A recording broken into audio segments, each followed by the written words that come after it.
Anda mau bagian yang mana? Jadi gini, video itu pasti tidak menggambarkan realitas keseluruhan. Jadi itu cuma momen opnam saja dan kita hanya bisa menganalisis. Nah, analisis itu ya namanya analisis, tidak ada benar, tidak ada yang salah, ya. Tetapi ada simbol-simbol yang kita harus perhatikan. Sebagai contoh misalnya, ada dua hal. Satu, Megawati duluan yang pergi.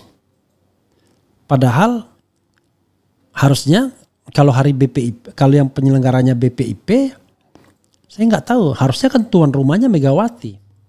Harusnya Prabowo yang meninggalkan Megawati karena dia presiden, ya. Dan yang kedua, wakil presiden Gibran Rakabuming Raka jalan di belakang ketua Dewan Pengarah BPIP. Oke, gimana kita mau menilai hal seperti ini? Begini saudara sekalian, kita harus pahami ada simbol-simbol kenegaraan, ada yang namanya unggah-ungguh. Jadi kalau kita bicara tentang protokoler, simbol kenegaraan, ya presiden dan wakil presiden harus berjalan beriringan. Tidak boleh pejabat di luar presiden dan wakil presiden itu adanya di depan seorang wakil presiden. Saya mau bicara objektif ya. Kecuali dia kepala negara sahabat. Ya betul, beriringan sama Prabowo. Tapi ini dia adalah, oh karena dia mantan presiden. Tidak, karena yang diutamakan adalah dia ketua Dewan Pengarah BPIP. Artinya jabatan negaranya adalah ketua Dewan Pengarah BPIP, badan ideologi Pancasila, badan pengembangan ideologi Pancasila. Jadi itu yang harus dilihatnya, bukan dia mantan presiden. Nah, kalau kita bicara tentang politik informalnya, iya, tapi ini kan acara kenegaraan. Bukan pertemuan antar ketua umum partai politik. Ini acara kenegaraan. Kalau kenegaraan itu ya kita bicara protokoler. Bahkan ini mohon maaf, seorang Teddy saja barangkali bisa memunggungi seorang wakil presiden. Ya apa-apaan. Oke, ini yang harus kita pahami. Yang kedua tadi, saya tidak tahu ini acaranya ini yang jadi tuan rumah siapa. Tidak lazim seorang presiden mengantar ketua Dewan Pengarah BPIP, which is itu jabatan yang pastinya tidak sekelas presiden dan wakil presiden, ke mobil. Lagi-lagi tidak sesuai dengan protokoler. Harusnya yang dilepas itu adalah presidennya dan wakil presidennya. Ini terbalik. Yang dilepas adalah Megawati. Oke. Jadi apa yang ingin saya katakan? Ya Anda mau lihatnya dari mana fenomena ini? Pertama dari pertemuannya dulu ya. Dari pertemuannya dulu. Oke. Saya cerita dari pertemuannya dulu. Oke. Sepertinya Prabowo Subianto tidak ingin membiarkan PDIP berada di luar pemerintahan terus-menerus. Maka dia datang terhadap undangan dari Ketua Dewan Pengarah BPIP. Saya tidak tahu nih. Ini kan hari Pancasila. Harusnya kan BPIP yang menjadi leading sektornya. Jadi kalau ini adalah sesuatu yang diadakan oleh BPIP, ya maka tuan rumahnya Megawati. Presiden Prabowo mendatangi Megawati, wakil presiden mendatangi Megawati yang menjadi tuan rumah acara ini. Lah, kok malah Megawati yang kemudian ini? Apakah acaranya kemudian ini acara kenegaraan presiden? Itu menarik ya. Oke, sebelum saya melanjutkan pembahasan ini, saudara sekalian, saya mau baca dulu beberapa berita yang menarik, ya. Misalnya dari Rocky Gerung mengatakan begini. Kita lihat fenomena tadi ya. Tuh kalau dilihat gambarnya ya, Megawati di belakang mendepani Gibran Rakabuming Raka. Gibran mengekor Prabowo yang berjalan di samping Megawati. Rocky Gerung sudah kehilangan marwahnya. Oke, coba kita bacakan dulu. Ini menarik ya. Akademisi sekaligus pengamat politik Rocky Gerung menanggapi momen Wakil Presiden RI Gibran Rakabuming Raka yang berjalan di belakang Presiden RI Prabowo Subianto dan Ketua Umum Partai Demokrasi Indonesia Perjuangan PDIP Megawati Soekarno Putri. Sebagai informasi, saat peringatan Hari Lahir Pancasila, Prabowo dan Megawati tampak berjalan berdampingan ketika memasuki lokasi upacara di Kementerian Luar Negeri Jakarta Senin. Sementara itu terlihat Gibran berjalan sendirian di belakang mereka. Momen ini terjadi saat pimpinan upacara melaporkan bahwa upacara peringatan Hari Lahir Pancasila 2025 telah siap dimulai. Lalu Prabowo yang awalnya berdiri sendiri di depan menengok ke arah Megawati untuk memberi kode agar berjalan berdampingan dengannya. Kemudian Gibran yang berada di belakang mereka pun hanya mengekor keduanya. Selanjutnya upacara peringatan Hari Lahir Pancasila 2025 dimulai, di mana Prabowo bertindak sebagai inspektur upacara. Rocky Gerung nilai ada ketegangan politik.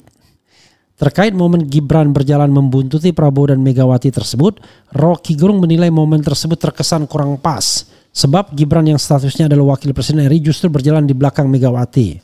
Menurut Rocky, hal tersebut berkaitan dengan ketegangan politik antara PDIP dengan kubu ayah Gibran, mantan Presiden RI Joko Widodo Jokowi.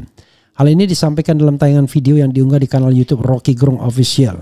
Yang menarik, netizen mulai melihat bahwa ada yang kurang fit and proper, kurang tepat atau kurang pas karena Gibran yang wakil presiden justru berjalan di belakang Megawati yang ketua partai PDIP, papar Rocky Gerung.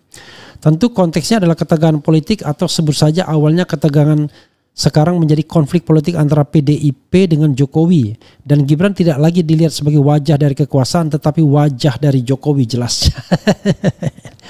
Luar biasa ya.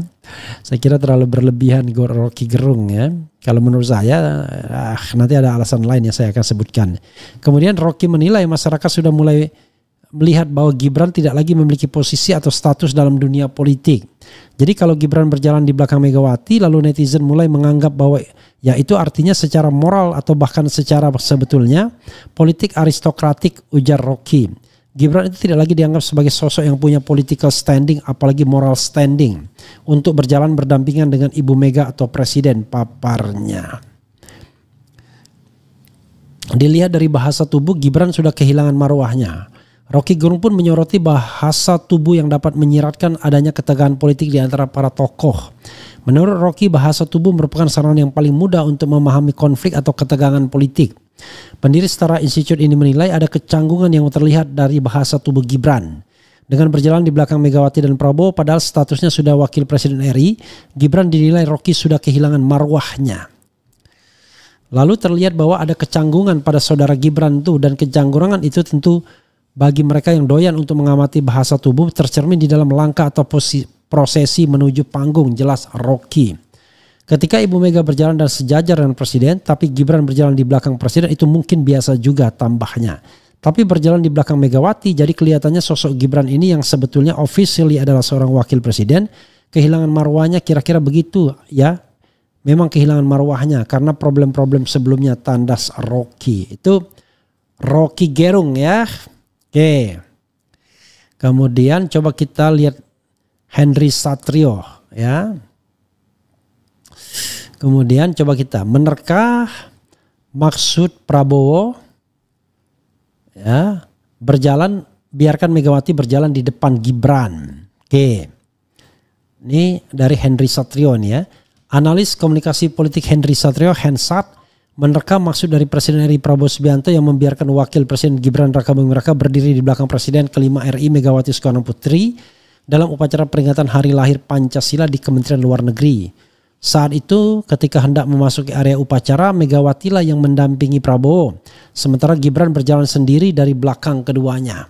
Itu momen pertama kalinya Ibu Megawati dan Gibran bertemu setelah Pilpres 2024. Langka melihat keduanya bisa bertemu setelah diisukan hubungan yang tidak baik-baik saja beberapa waktu terakhir, ujar Hensat.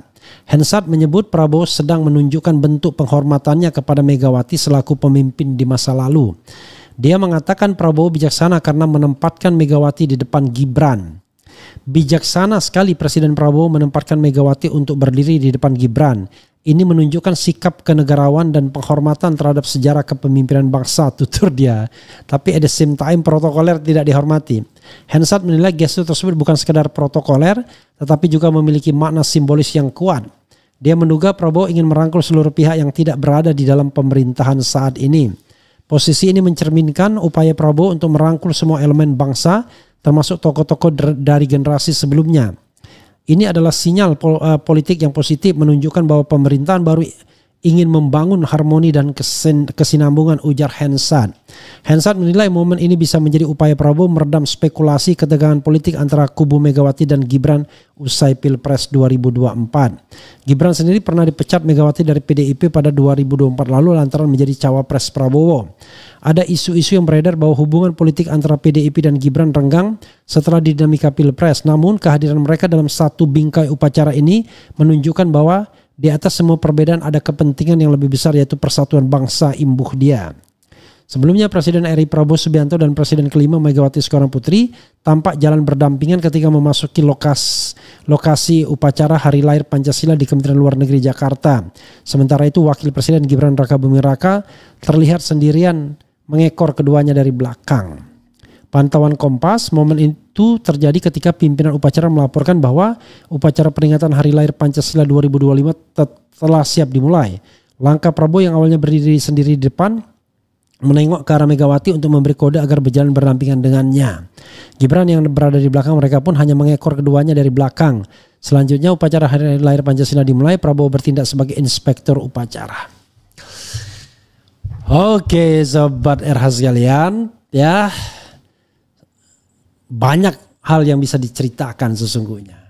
Tapi kenapa Gibran sama Megawati bisa bertemu? Sederhana. Megawati tidak melihat Gibran kelas dia. Ini anak kecil aja bagi Megawati. Tidak sekelas sama dia. Kelas dia itu adalah Gang of Four atau Gang of Five. Dia merasa kelas dia itu ya Prabowo. Kemudian SBY. Jokowi to some extent. Walaupun dia selalu menganggap Jokowi itu petugas partai. Jadi ayahnya saja yang 10 tahun berkuasa masih dianggap petugas partai sama Megawati, apalagi anaknya. Jadi sebenarnya dalam tanda kutip ada kepercayaan diri yang terlalu besar di Megawati. Kalau berhadapan sama Gibran, berhadapan sama anak kecil, itu satu. Nah, lain halnya kalau di situ datang SBY juga. Kalau datang SBY, nah maka Megawati yang akan kelabakan sedikit, tapi tetap Megawati akan menjadi center of excellence dari setiap acara. Why? Sederhana. Dia punya 3 posisi. 1 paling tua, kedua dia adalah perempuan, dan yang ketiga dia berada di luar pemerintahan sekarang ini. 3 posisi itu akan menyebabkan dia akan mendapatkan penghormatan lebih. Karena di mata Prabowo, dalam tanda kutip, dia bukan anak buah. Bukan anggota koalisinya, bukan anggota yang diketuainya, bukan koalisi yang diketuainya. Sehingga dia perlu memberikan penghormatan lebih kepada Megawati karena 3 posisi tersebut. Yaitu lebih tua, kemudian perempuan, dan kemudian juga oposisi. Bagaimana kalau dia mantan presiden? Mantan presiden, saya kira hal yang sama bisa didapatkan SBY juga. Tapi tentu akan berbeda. Jadi lebih karena senioritasnya itu yang menyebabkan kemudian dia agak berbeda. Senioritasnya. Walaupun Megawati hanya menjadi presiden 3 tahun menggantikan Gus Dur, tetapi dia seperti presiden sesungguhnya terus menerus dan yang lain penggantinya. Bahkan seorang Prabowo sendiri akhirnya mengalah dalam tanda kutip dalam perang simbol. Dia yang mendatangi Megawati ke Teguh Umar. Nah tapi di sisi lain itu menunjukkan kebesaran jiwa seorang Prabowo. Jadi walaupun dia sudah presiden, dia tetap menghormati Megawati. Itu hebatnya Prabowo. Jarang kan saya muji Prabowo kan. Jadi dia tetap menghormati Megawati. Berbeda dengan SBY. SBY tidak mampu. SBY tidak mampu menghandle itu. Padahal kalau kita lihat SBY lebih senior. Jadi kalau kita lihat ya dari segi usia, Megawati ini kelahiran 47. SBY kelahiran 49, kemudian Prabowo kelahiran 51. Barangkali Megawati dan SBY terlalu dekat.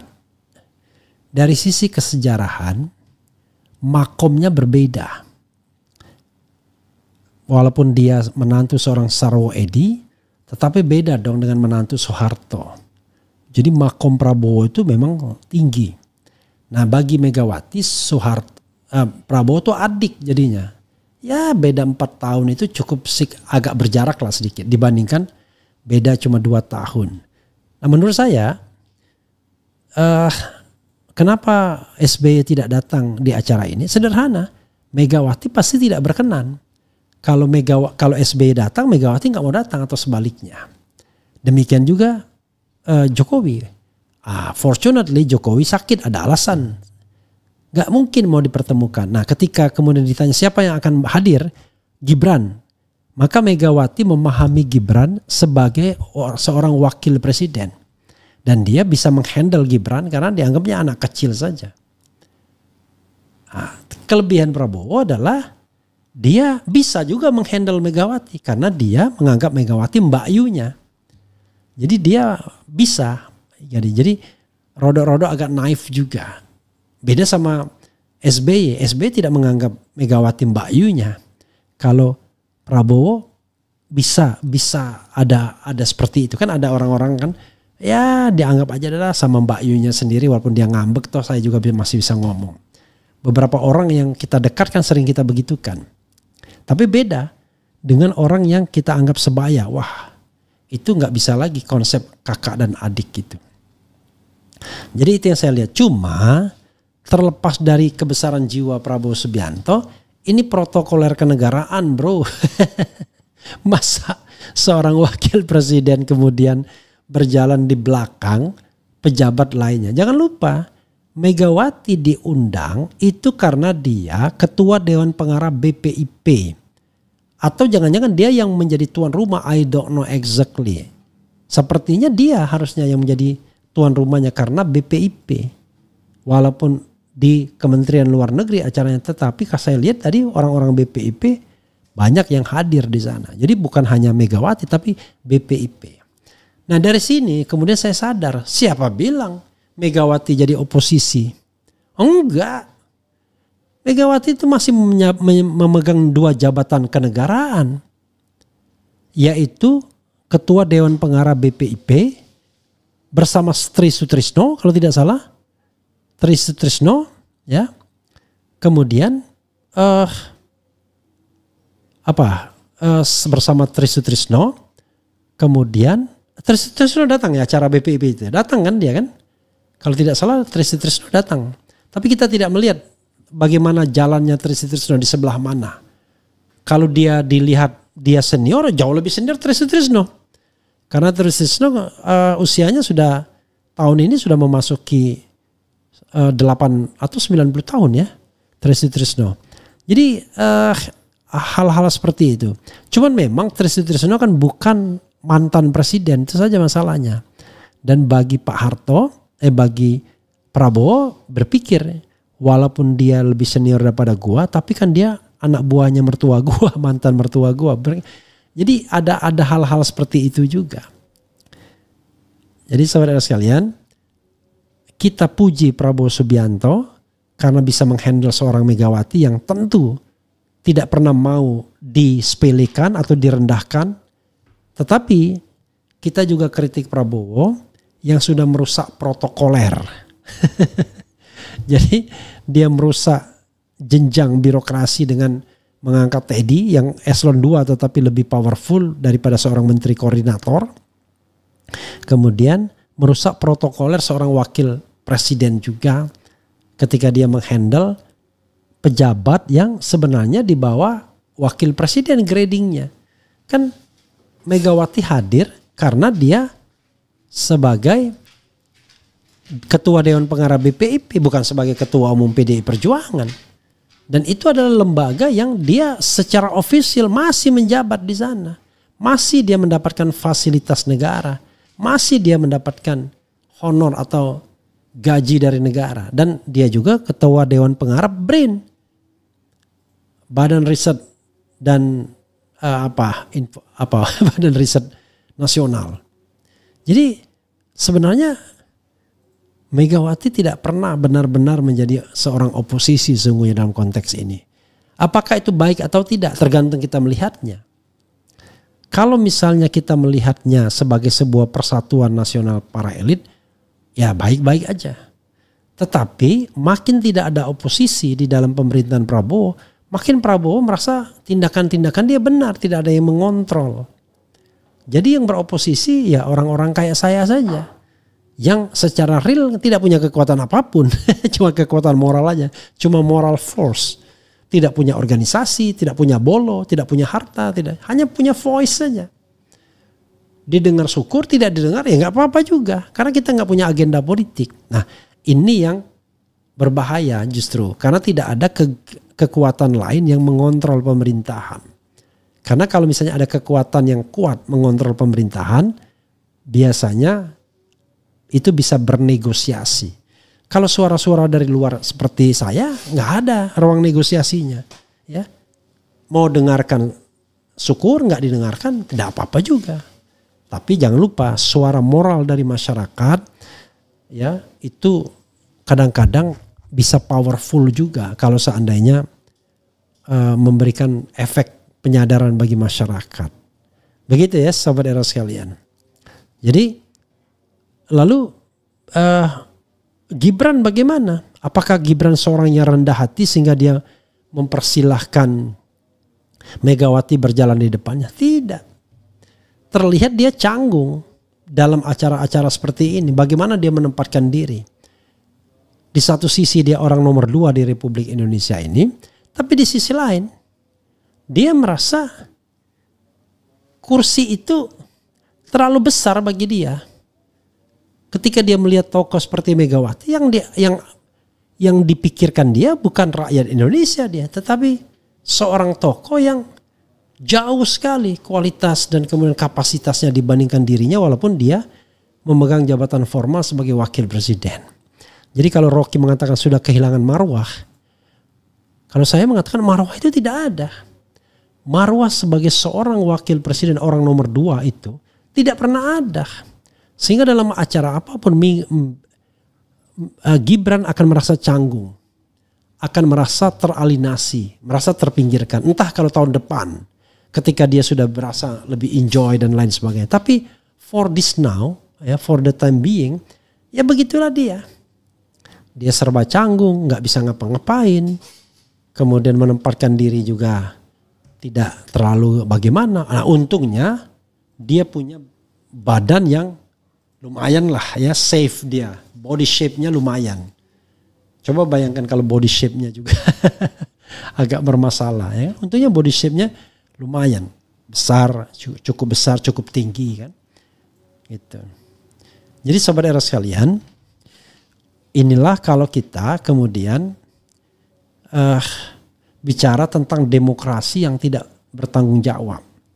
Menempatkan Gibran Rakabuming sebagai seorang wakil presiden di tengah masyarakat yang jumlahnya 284 juta ini, ya kecelakaan bagi bangsa kita.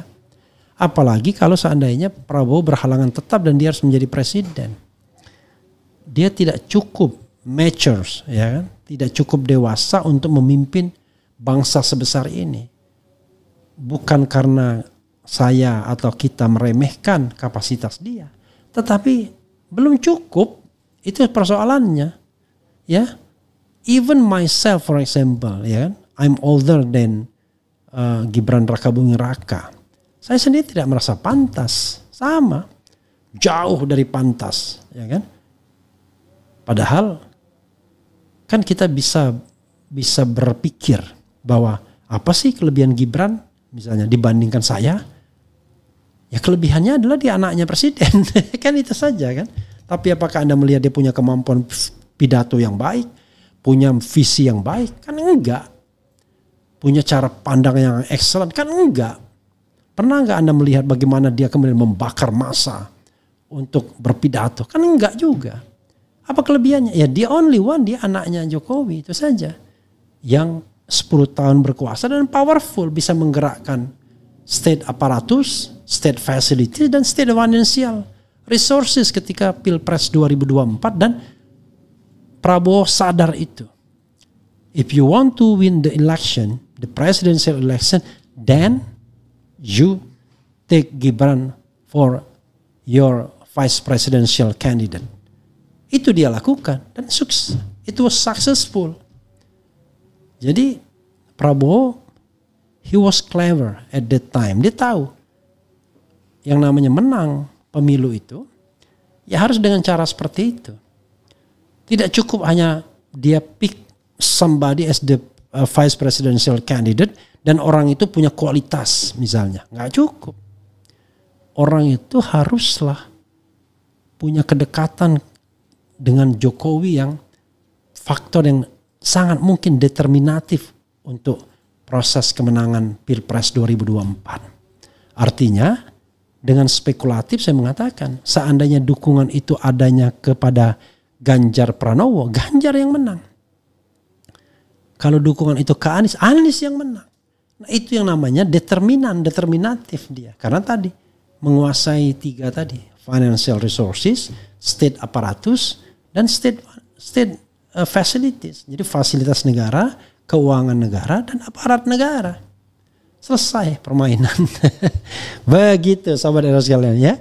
Jadi ya kalau seandainya Gibran canggung terus, ya itulah resikonya memilih orang yang tidak dalam kapasitasnya untuk to be a vice presidential candidate and now as a vice president right now. Begitu sobat RH sekalian. Oke.